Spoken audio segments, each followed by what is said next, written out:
Hello, my friends, because you're all my friends. Welcome to another edition of Videoland Express. July 28th, Saturday, 2018. This is the live show. And like I said, after the live show, after 10 minutes of the 10 minutes of the live show is over, I'm going to run past 10 minutes. And the rest of that will be for the YouTube. It will be like a special edition for YouTube. If you follow us on YouTube, please follow us. Hit us with the like. You know, the more followers you have, the more of an influence we could hopefully make on the people who watch these programs and say, hey, if they like these shows, maybe we can continue and make more people interested in following their recommendations. Because I think I've made a few recommendations that are coming to fruition, which is great. So far, I remember when I was with Frank for the last 3 years, I was talking to him, oh, you know, it would be great to see a sequel to Blade Runner. They made a sequel to Blade Runner, and I think that was great. I enjoyed it very much. Now, and then after that, I said, hey, it would be great if, you know, they did a sequel to Unbreakable. And slowly and surely they started doing sequels on Unbreakable, and finally they're coming out with the latest. They came out with the latest trailer. If you've seen it, I think it was premiered in San Diego Comic-Con, 2018. It's called Glass, or Mr. Glass. I think it's Glass, with Samuel Jackson, and returning is Bruce Willis. So this is going to be great. It's going to be a pairing of seeing these two almost becoming rivals and fighting each other out. You know, Mr. Glass using his brain and Bruce Willis using his pure strength. You know, so it's going to be an awesome movie. It's going to be sort of like then it sort of does the continuation from Unbreakable to, I guess, the other one was, I forgot. You know, I'm sorry, I'm blanking a little bit, but I think it was Bent or Twisted. And then the last one is Glass. So that's awesome. That we're finally going to see our trilogy. And it's all going to come to fruition. And also I was saying how it'd be great if, like the last time I saw Denzel Washington was in The Equalizer. And I was saying, wow, man, this is great. The Equalizer was a wonderful TV show. It'd be great, a wonderful movie. It used to be a TV show, and they translated over to a TV show. And I was saying how I was telling Frank, it would be great. This could be Denzel Washington's sort of like his James Bond. He can continue to make more movies as long as he wants to. This would be his action thrillers. You know, he doesn't have to do so much action, but his brand of action would be the intelligent man's action, sort of like earlier James Bond before it went over the top. You know, which we like over the top, but you know, Denzel, he's great in the fact that he makes it seem like he's the everyman, and he can sort of bring it to us and make us seem like, oh, hey, if he's the everyman, maybe I can do that too. But probably in reality you can't, because he has a certain set of skills. So recently he came out with The Equalizer 2, which was great. I saw it. I enjoyed it very much. I would recommend, if you have a chance to see it, catch it on the theater. If it comes on DVD, I'll review it again, and I'll say, hey, this is what I saw, and this is my possible recommendation for you to continue to watch this, and hopefully it continues out as a franchise, because certain movies as franchises are awesome. And that's why you see behind me Tom Cruise in Mission Impossible Fallout, which came out on July 27th, which is the midnight show, which would be close to 12 midnight Thursday, night, Friday morning. So it was great. It was incredible. I'll give more of my review towards the end of the show. I guess I would be towards the 24-minute mark. But right now, I guess we'll talk more about the pop culture, more about what I'm sort of doing as far as looking at movies, what my recommendations would be for your entertainment, and what we could see previews. Also, we have to thank again all the people who help us here at Manhattan Neighborhood Network, the cast, the people behind the scenes that help produce this show, to continue the show. Frank's been working on the show for more than 30 years now. Congratulations, Frank. Frank's not here right now because he's taking care of business. But when he comes back, He'll probably let you know what he's been working on, his extra work, the stuff he's been working on, films, his interpretation of what's going on in films and pop culture and what he likes. Right now, I see that they're coming out with a new Godzilla movie. If you've seen it, it came out in San Diego Comic-Con. If you're interested in Godzilla, and he's a complete Godzilla fan, I am also a fan of Godzilla. The only thing is I don't know as much as Frank. Frank is a wealth of information, like an encyclopedia of information, if I could say that, of Godzilla. There's Godzilla fans. Godzilla's been around for a very long time, and it's more powerful than a lot of us know how powerful Godzilla really is overseas. So when Frank comes back, he can discuss that more. Other things I would like to discuss is premieres and previews that have come out. Well, not premieres so much, but previews that have come out recently. Some of the previews that have come out were on San Diego Comic-Con are Shazam, Aquaman, and like I said, Glass from M. Night Shyamalan, which comes from the Unbreakable trilogy, and Godzilla. These are a few of the films that interest me and interest Frank. I'm not sure if Frank's such a Shazam fan or Aquaman or Unbreakable trilogy fan or M. Night, to tell you the truth. I think he's more of a Godzilla fan, so he would probably, when he comes back, he's going to be really hyped to talk about Godzilla. But I could talk about a few of the previews that came out that I was so blown away. I was blown away by Shazam. It's amazing what they did. You see, Shazam I always thought was the kind of movie DC should make. You know, they purchased the property. Shazam originally didn't belong to them, but eventually they bought the property.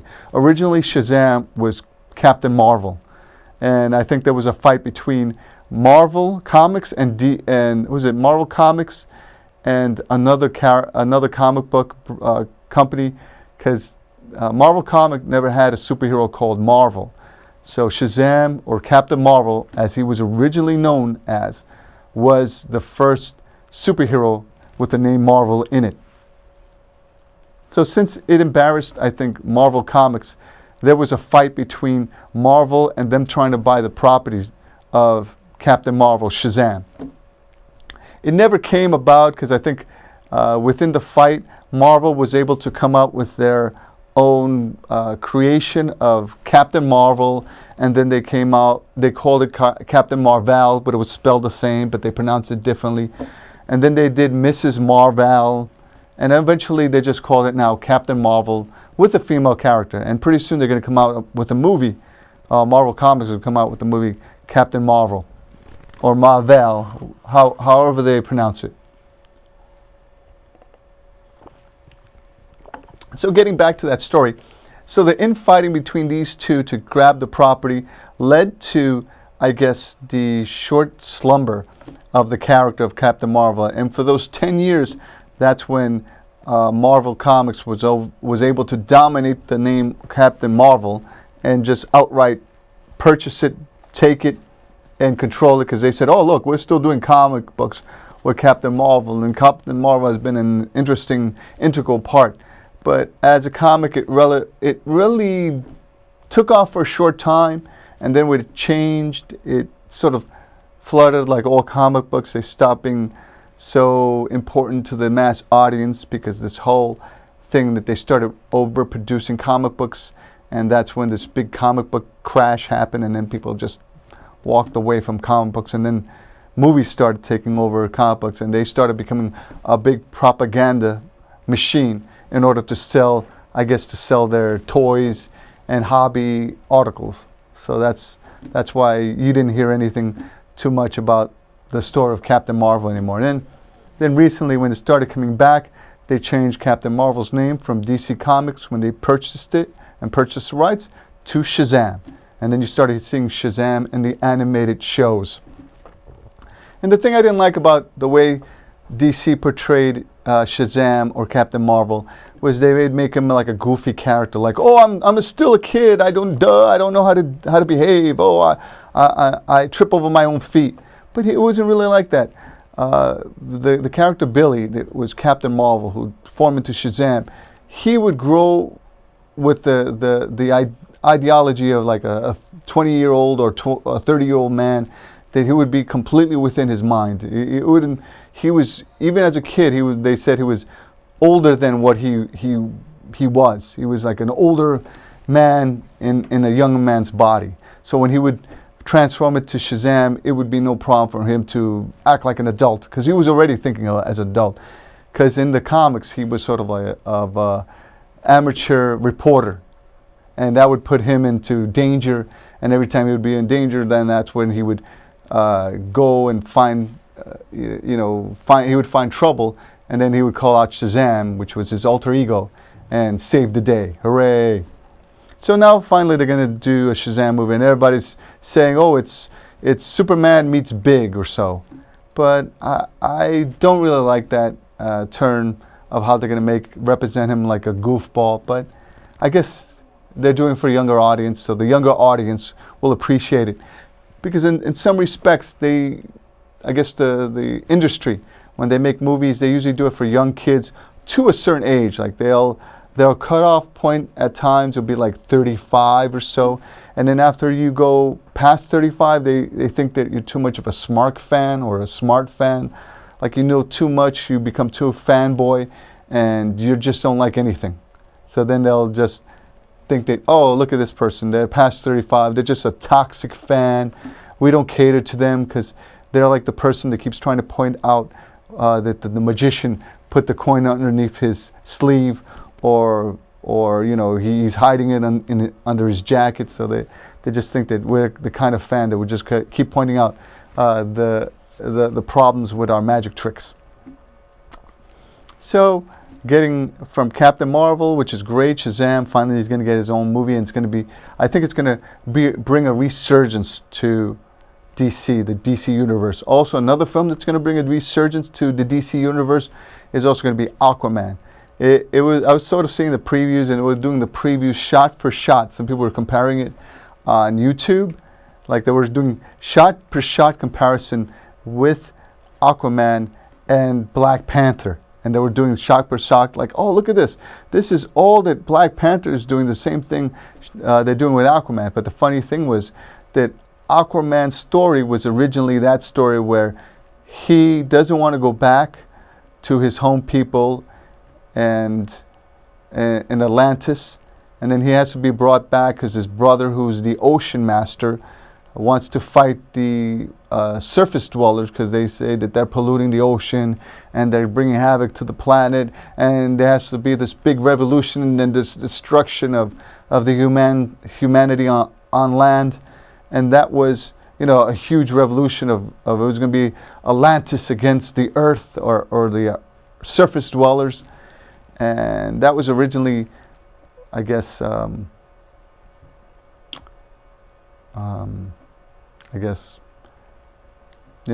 story. That was officially the story.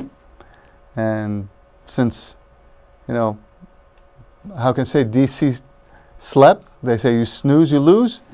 They slept, so they were overshadowed by Black Panther, and Black Panther took the whole story in order to make it bigger for the reason to put it in the movies, in the cinema.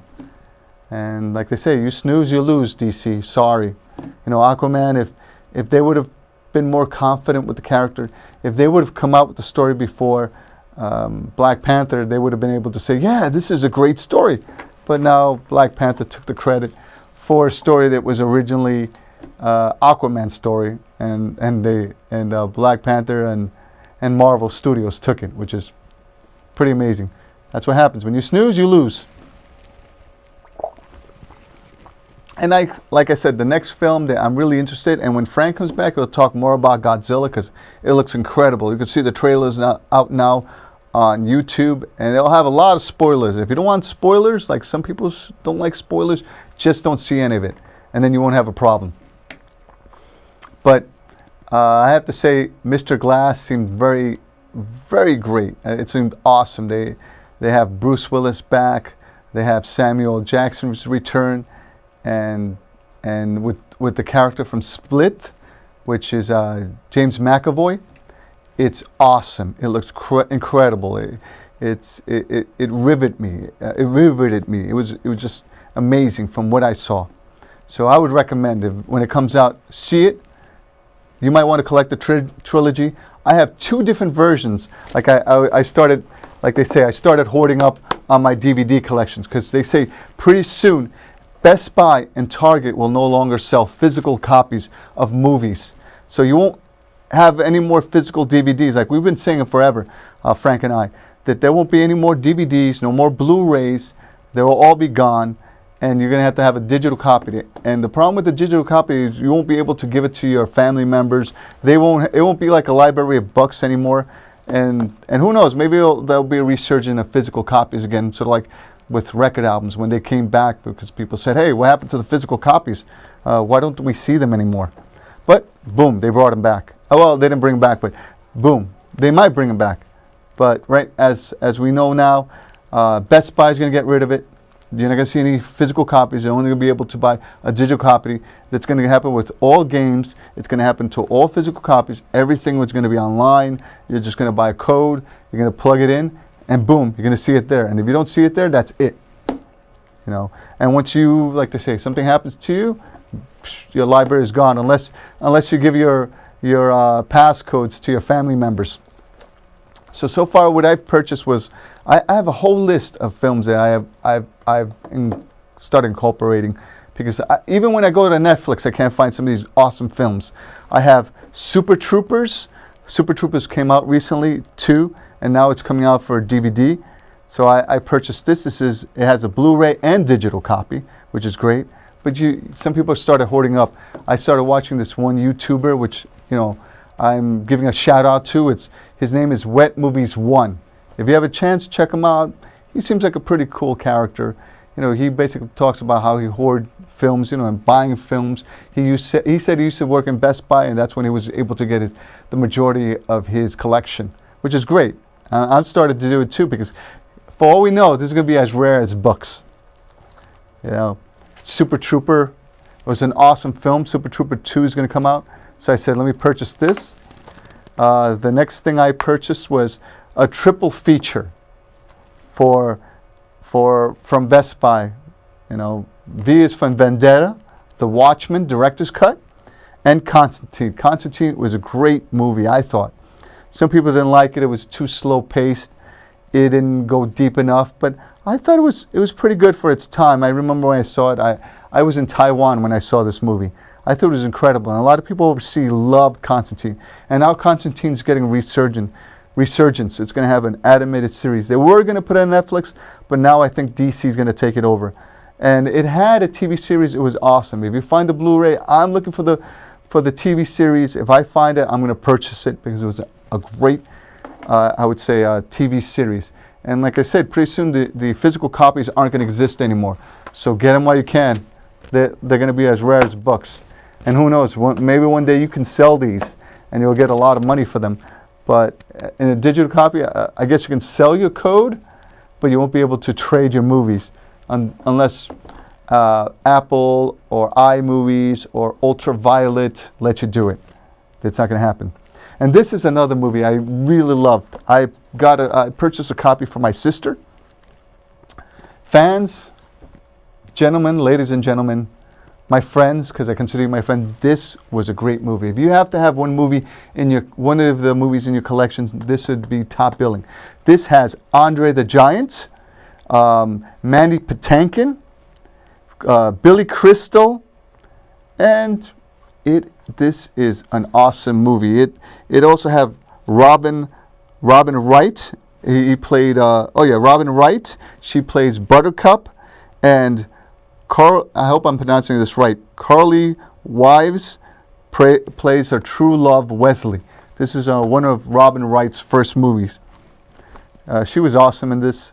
I have to give it up to Clary Eves. I'm sorry, I'm butchering his name, but I'm really bad with names. But he is a very funny actor, very wonderful English actor. And the English are very good at comedy. It's like they're multi-purpose. That's why people always love to hire the English when it comes to movies, because they're very professional. They show up on time. They don't do any complaints, and you know, and if you want to hire somebody, it's always sad. That's why they always want to hire these, you know, the English actors, because they're very professional. They don't cry. They don't whine. They show up on time, and you're gonna get. And if you hire them, people know that movie's gonna be in budget, because you don't have the same drama you do with. I'm sorry to say, American actors. I'm going to get a lot of flack from that, and I'm trying to get into background work too. So I'll probably get some angry looks from a lot of cast and crew, because I've been saying that. But you know, look at it for what it is. It's true. It's an awesome movie. I hope to get more in depth. So after the show's done, and after 28, I think after the 28 minutes, the 28-minute mark, then we go offline. We won't be live anymore, and that's when I'll talk to the YouTube fans. We'll talk more about this. But I always thought that this should have been a trilogy. This should have gotten at least a sequel. You know, they talked about a character in here called the Dread Pirate Roberts, who was played first by Wesley, because I'm having a problem saying his name, where he plays a pirate in black, and it's sort of like he's like that Batman character that everyone plays, but you don't know what he really looks like. He has a mask, so anybody can be him. And the great thing about it, they left it open for a sequel, but I guess we never got a sequel. But they left it open to a sequel in which they said that Mandy Patinkin was going to take the reins now for the Dread Pirate Roberts, because I guess Wesley, now that he found his buttercup, Robin Wright, that he was leaving or hanging up his pirate sword and mask, and that he was going to give it to Mandy Patinkin, who was the second greatest swordsman next to him, and he would continue the line to be the Dread Pirate Roberts. And like I said, my favorite line in this movie, have you ever heard the line? This is the line where that movie comes from. My name is, I guess, let me see what he called himself. He's, I guess it doesn't say it, but he basically said, my name is Montalvo. You killed my father, prepared to die. And that's one of the funniest lines out there, or one of the greatest lines out there. So if you ever have a chance to see this movie or own this movie, own it in your collection, you will not regret it. And maybe if we keep talking about this, I'll try to talk a little bit more about this after the show, after the YouTube show. Please watch the show, give us some likes. I'll hope the last 2 shows I've done, I haven't been able to put it up online, but I'm going to start seeing if I can start airing it online. I'm going to start trying to see if I can plug it in onto YouTube, and I'm going to try to see if I could pass it on to Frank, if he could upload it, or I'll speak to Frank and he'll let me upload it. But you know, since Frank is not in the country, that's what's going on there. I'm just taking care of business. Frank, my best wishes to you and your family. I hope everything works out.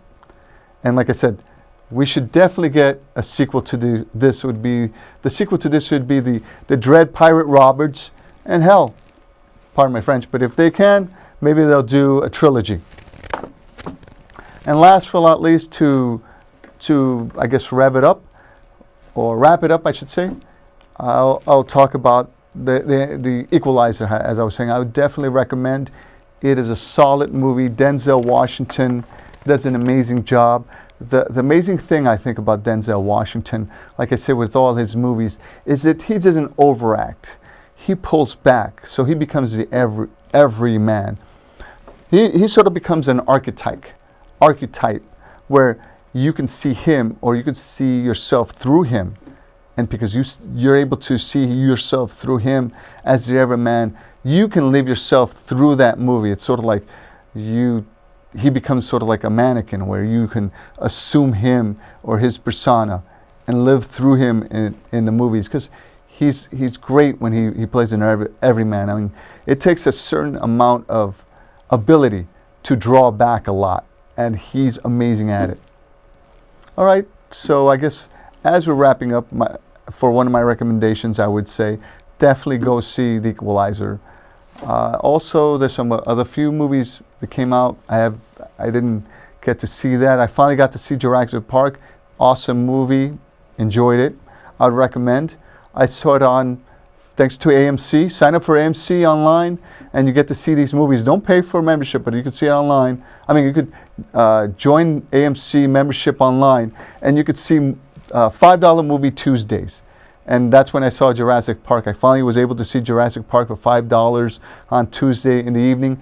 And for $5, it wasn't a bad film. It was a pretty good film.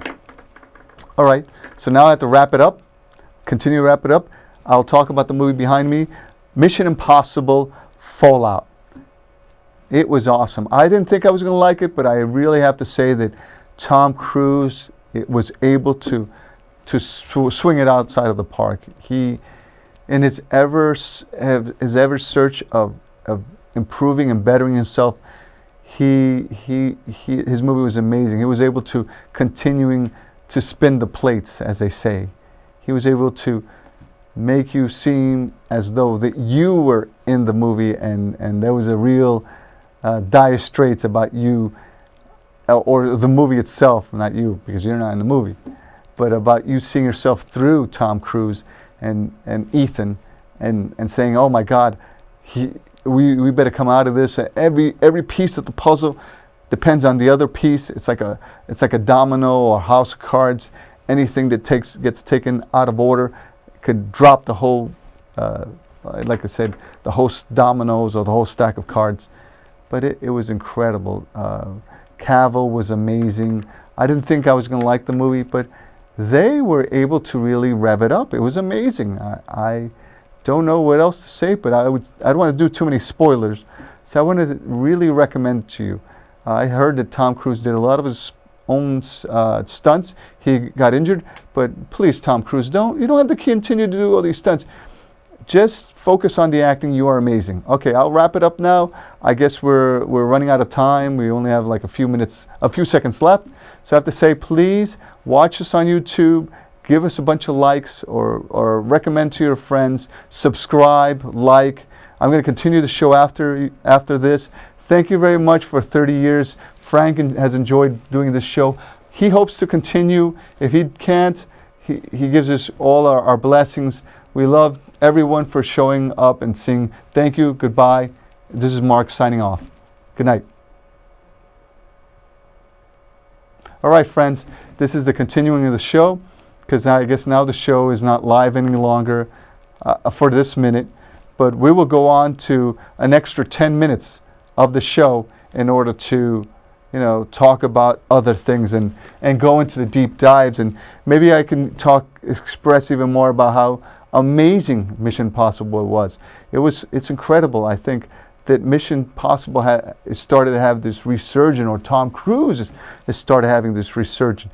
And I have to say that it's amazing. You have to give a lot of credit to Tom Cruise. That he's been able to stay relevant for so long. I think that he's just been amazing for the last 40 years. I think the first movie he was known for doing was Taps, that a lot of people don't know. A lot of people have been speaking about it, but they don't really know that he was in the film. But it's amazing. It was Taps. It was some other films that was slowly building.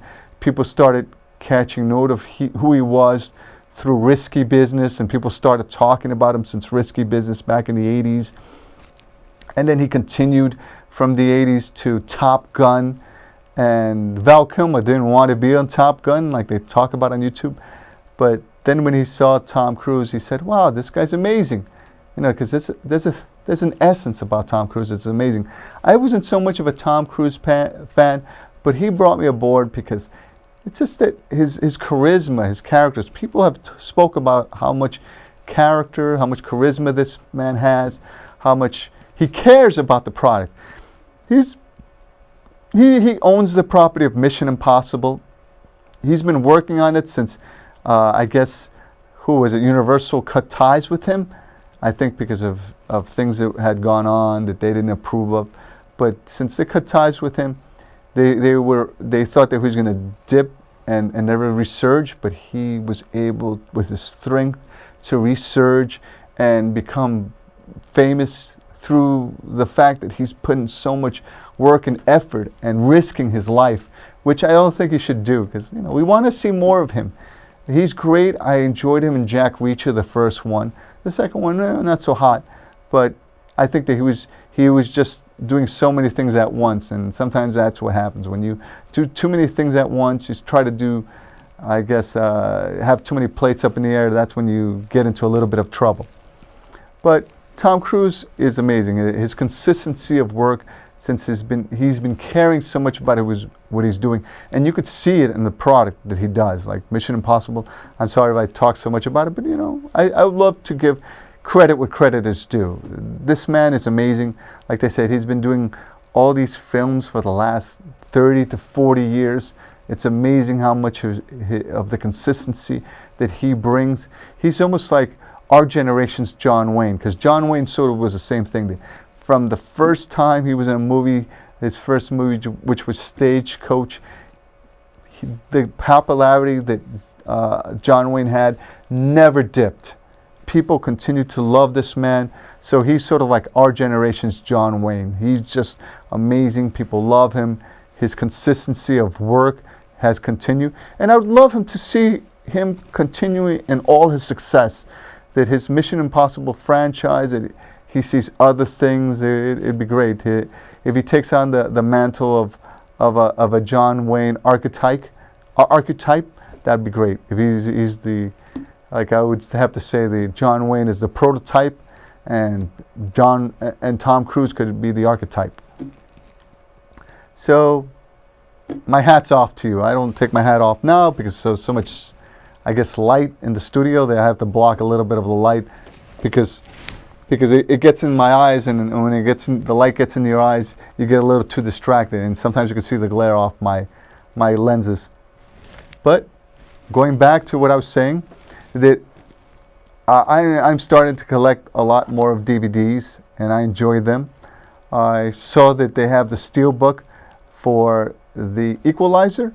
I'll probably purchase that, even though I don't want to purchase Steelbooks, but since I've heard that hard copies are no longer going to be a thing in Best Buy and Target, eventually other stores will cut them down because they want to limit the amount of space they're using, not to pay for too much rent, because rent, especially in New York, is a premium. But once all these stores cut back and the realty guys are going to start squeezing whoever's left and renting from them, and Best Buy has to pull back, and who knows if Best Buy's smart, since they already have stores, they could just ship the product to their local locations, and you could just buy stuff online. Maybe they'll just have the physical copies online, in store, online. Oh, I mean online, not in store. And then that way, it's, if they did have the digital, where you just buy the digital in store, that they don't have to take that much real estate or pay that much rent. So this is what's happened. And I say, if you want to make a trilogy out of The Princess Bride, please, if you can catch this, it's great.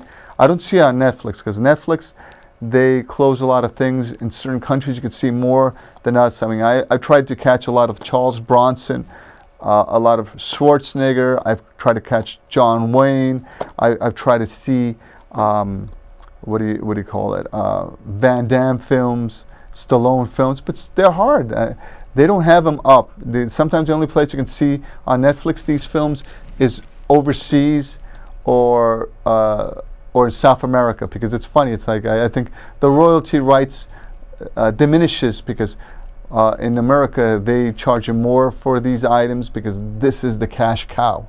To tell the truth, it's sad to say we're in the prime seating, and it's like America, New York is the orchestra seating, and for sitting in orchestra seats, you're going to pay the premium, and everybody who sits in the balconies, they get off cheaper because they don't have the money to pay for the orchestra seats. And since we're paying orchestra seats prices, I'm saying this sounds like a tongue twister, too many S's. And since this is happening, this is why we're gonna pay so much for these seats. But like I said, they should look into this, do the sequels, maybe go into the trilogy, do the Dread Pirate Roberts. I think it's about time. People love pirate movies. People love Pirates of the Caribbean. That was a strong franchise. It's gone off the rails a bit, I think, because it's sort of like the same thing where Johnny Depp plays a drunk, and people are like, "Oh, I've seen it before. How many times are you going to play the same drunk uncle character?" You know, there's no nuances, so it's probably about time that people are going to cut ties with Pirates of the Caribbean. But this is a great franchise. You can do the Dread Pirate Roberts, and the funny thing about this is sort of a comedy, but a serious comedy. When you do dramedies, you could do them for longer. If you do simple comedy, sometimes it's hard to do for an hour. But dramedies, you can make them last. You can make them go on for longer than an hour. So this is like one of the first great dramedies out there. You know, comedy drama. So I would love to see if anyone's out there from studios are listening to me, do the Dread Pirate Roberts. This is going on YouTube, and I hope they listen. And like I said, Watchmen, great. I heard it's going to come out on how you say it's going to come out on HBO in the summer. It's going to be a series. I think they're going to do a prequel or the actual Watchmen story. So let's see how they do it, because they'll have more time to say it. And the more, you know, the more time to talk about the story, the better it'll be. So that's one of my all-time best, you know, films that I enjoyed in Constantine. But these, like I said, these are films probably, they are nuanced. Not everybody's going to enjoy these films, but I enjoy them because I get deep into it. So it's, you know, my nuance that I love. I love sort of these male, you know, like regular human characters, people who think that they can become heroes, who don't have any real superpowers, and out of nowhere, boom, they become power. These two have become DC properties. The Watchmen and Constantine. Constantine has always been a DC property, but The Watchmen recently became a DC property, I guess, when they started making the movies and started bringing it to the DVDs and doing the Watchmen 5-hour cartoon, which is awesome. It's great. It's not fully animated, but it's sort of like a regular animation, where it's sort of like stick figure, but you know, you can get into it. I have the 5-hour DVD of Watchmen, which is awesome. They go through every single thing, which is incredible, and they leave nothing out. And that's sometimes what the original, I guess, author intended it to be. He intended it to be 5 hours. He intended this to be a long-running episode or episodic comic book. Or now like they do, it becomes a high prize more than a comic book. And Constantine was always one of my favorites since I've been reading the comics. It came from Hellblazer, but this is awesome. If you have a chance, catch Constantine. They have Justice League Dark. Some people don't like it, but I think it's amazing. Also, the TV series was the best. If I can catch the TV series, it only lasted one season because people said it got too dark. But if I can catch it on DVD, boom, that's going to be one of my purchases. And Super Trooper. Super Trooper 2 is out. I'm glad I purchased this. I'm going to grab the Super Trooper 2. It was awesome. If you have a chance to catch Super Trooper 2, it's amazing. It's very nuanced. It has a lot of comedy moments that I appreciated. A lot of, you know, I don't want to do too many spoilers. I want you to go out and see it and see how you find this film. And this film was very funny. I was saying how I actually met one of the actors who was in the movie. Right now his name escapes me, but he was incredible. And I was saying how this Super Trooper 2 was amazing, and how they should continue to making more movies. He enjoys Super Troopers, and he was saying that he was doing more movies. I met him at I guess it was Foxworth, a convention they had last month. So there's going to be another convention. Hopefully he shows up to that in Mohegan Sun. It's going to be the 18th of August. I hope to see him there, and I hope to be able to talk to him. And I hope that he signs my copy. And if I'm able to buy Super Trooper 2, maybe he could sign my copy. Okay, folks, I'm going to wrap up. I love this time with you. Thank you very much, my friends. Thank you for continuing our 30 years. Frank enjoys us so much. We applaud you all. Thank you so much. Please subscribe. Please like. Please watch what we have in our shows. Support us, and the more you support us, the more people on the studios would be like Tom Cruise, and they'll see that they make the movies for the fans. And if you do something you like that's the thing about Tom Cruise I see it's really appealing, that he's making movies that he likes, that he finds interesting, that he puts his whole soul in it. He puts his energy in it, and it shows. And when a person puts that much love and caring into a production that he cares so much about, it shows. It's sort of like they say, the best cooks are the ones who put their love into what they're cooking.